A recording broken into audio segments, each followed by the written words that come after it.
وقل جاء الحق وزهق الباطل إن الباطل كان زهوقا صدق الله العظيم।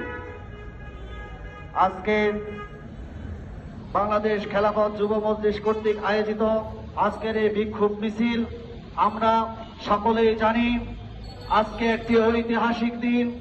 5ই মে শাপলা চত্বর অনুষ্ঠিত হয়েছিল।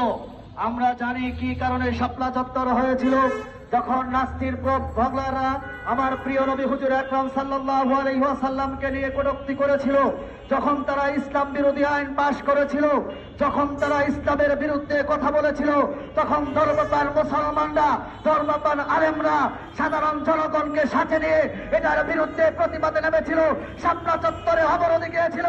ওই সময় নির্বিচারে আমাদের ছাত্র ভাইদেরকে, তাওহীদি জনতাদেরকে নির্মমভাবে হত্যা করা হয়েছে। সেই হত্যার বিচার আমরা এখনো পাই নাই। প্রিয় তাওহীদি জনতা, আমাদের ওই ছাত্র ভাইদের হত্যার বিচার করতে হবে। আমরা রাজপথে নেমেছিলাম আমাদের নিজের জন্য নয়, ইসলাম কায়েম করার জন্য। নাস্তিকদের বিরুদ্ধে, আমার নবীর বিরুদ্ধে যারা কথা বলেছিল তাদের বিরুদ্ধে আমরা রাস্তায় নেমেছিলাম।